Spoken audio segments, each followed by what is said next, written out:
Long ago, when these ancient Grecian temples were new, hemp was already old in the service of mankind. For thousands of years even then, this plant had been grown for cordage and coarse cloth in China and elsewhere in the East. For centuries prior to about 1850, all the ships that sailed the western seas were rigged with hempen rope and sails. For the sailor, no less than the hangman, hemp was indispensable.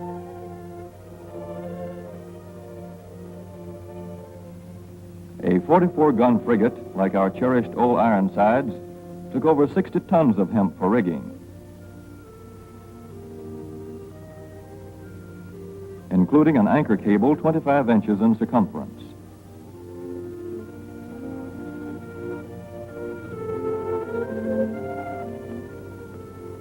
The Conestoga wagons and prairie schooners of pioneer days were covered with hempen canvas. Indeed, the very word canvas comes from the Arabic word for hemp. In those days, hemp was an important crop in Kentucky and Missouri. Then came cheaper imported fibers for cordage, like jute, sisal, and manila hemp, and the culture of hemp in America declined. But now, with Philippine and East Indian sources of hemp in the hands of the Japanese, and shipment of jute from India curtailed, American hemp must meet the needs of our Army and Navy, as well as of our industries. In 1942, patriotic farmers, at the government's request, planted 36,000 acres of seed hemp, an increase of several thousand %. The goal for 1943 is 50,000 acres of seed hemp.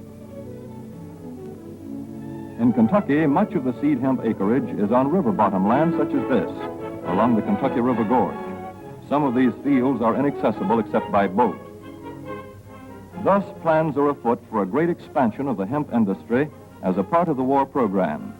This film is designed to tell farmers how to handle this ancient crop, now little known outside Kentucky and Wisconsin. This is hemp seed. Be careful how you use it. For to grow hemp legally, you must have a federal registration and tax stamp. This is provided for in your contract. Ask your AAA committeeman or your county agent about it. Don't forget, hemp demands a rich, well-drained soil such as is found here in the bluegrass region of Kentucky or in central Wisconsin.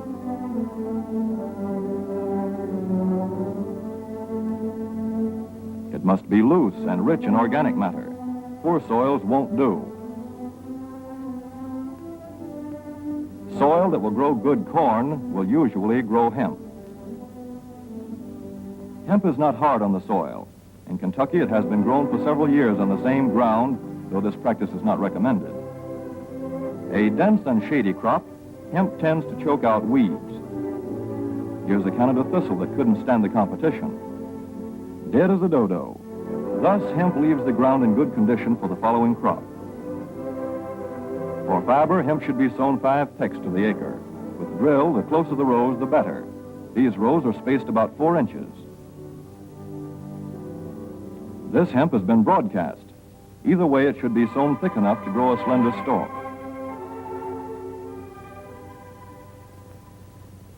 Here's an ideal stand. The right height to be harvested easily, thick enough to grow slender stalks that are easy to cut and process.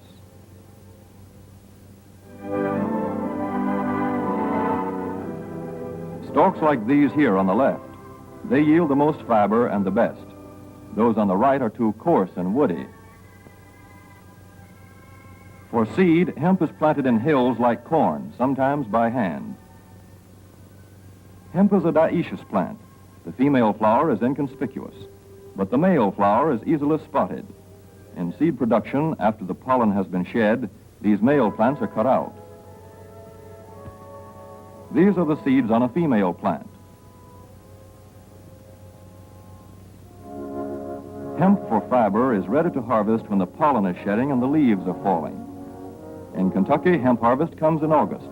Here, the old standby has been the self-rake reaper, which has been used for a generation or more. Hemp grows so luxuriantly in Kentucky that harvesting is sometimes difficult, which may account for the popularity of the self-rake with its lateral stroke.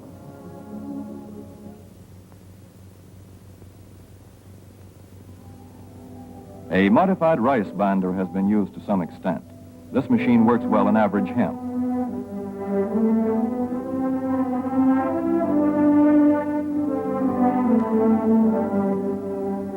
Recently, the improved hemp harvester, used for many years in Wisconsin, has been introduced in Kentucky. This machine spreads the hemp in a continuous swath. It is a far cry from this fast and efficient modern harvester to the Armstrong model of yore. But here's one kind of harvester, at least, that doesn't stall in the heaviest hemp. In Kentucky, hand cutting is practiced in opening fields for the machines.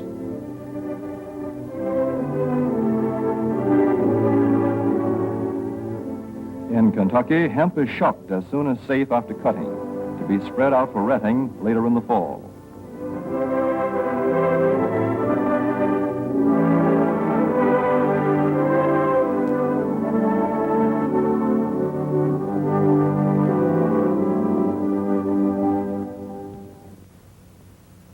In Wisconsin, hemp is harvested in September. Here, the hemp harvester with automatic spreader is standard equipment. Note how smoothly the rotating apron lays the swath preparatory to retting. Here it is a common and essential practice to leave headlands around hemp fields. These strips may be planted to other crops, preferably small grain. Thus, the harvester has room to make its first round without preparatory hand cutting. Here the machine is running over corn stubble.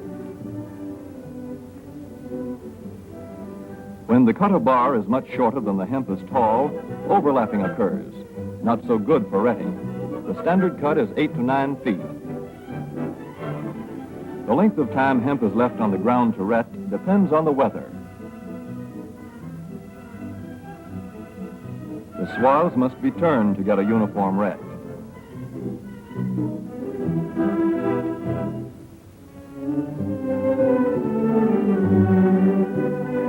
When the woody core breaks away readily, like this, the hemp is about ready to take up and bind into bundles.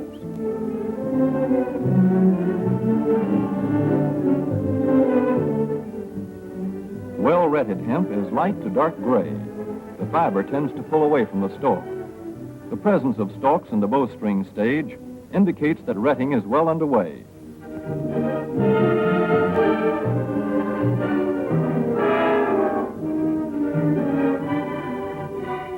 When hemp is short or tangled, or when the ground is too wet for machines, it is bound by hand.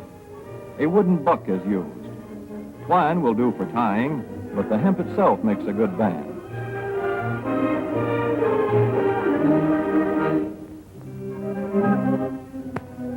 When conditions are favorable, the pickup binder is commonly used. The swath should lie smooth and even with stalks parallel. The picker won't work well in tangled hemp.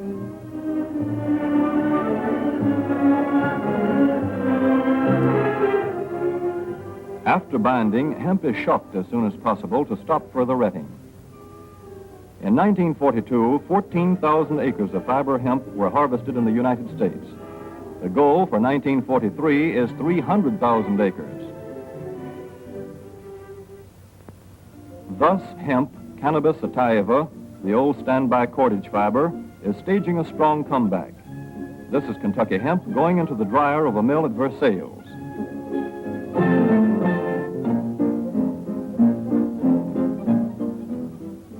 In the old days, breaking was done by hand, one of the hardest jobs known to man.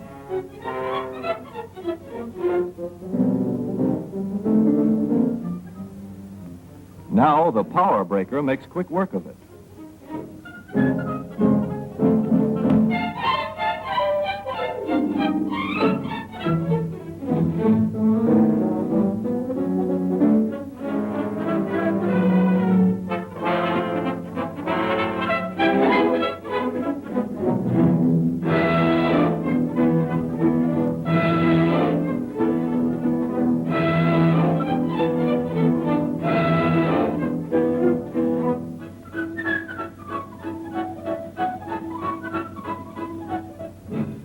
Spinning American hemp into rope yarn or twine in the old Kentucky River Mill at Frankfort, Kentucky.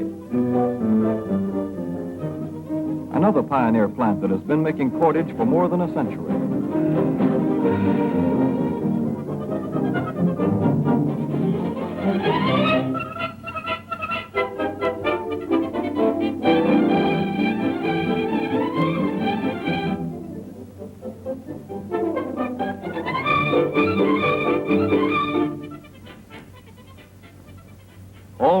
plants will presently be turning out products spun from American-grown hemp. Twine of various kinds for tying, winding armatures, and upholsterers' work. Rope for marine rigging and towing, for hay forks, derricks, and heavy-duty tackle. Light-duty fire hose. Thread for shoes for millions of American soldiers. And parachute webbing for our paratroopers.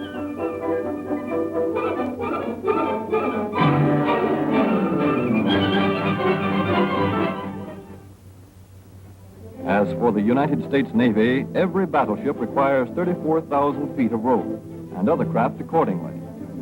So here in the Boston Navy Yard, where cables for frigates were made long ago, crews are now working night and day making cordage for the fleet. In the old days, rope yarn was spun by hand.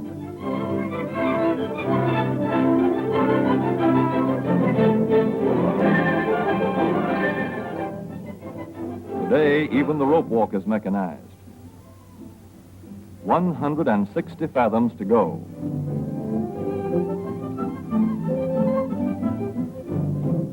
The rope yarn feeds through holes in an iron plate.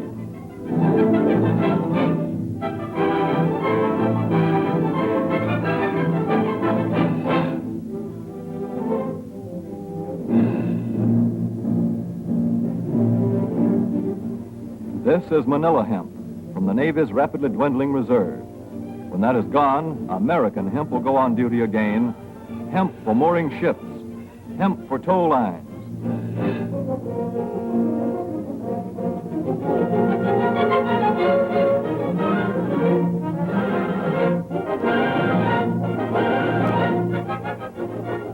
Hemp for tackle and gear.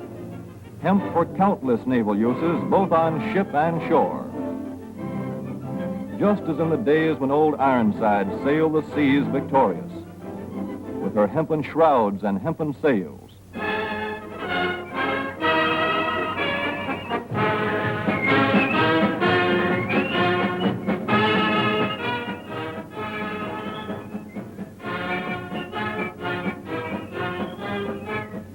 Hemp for victory.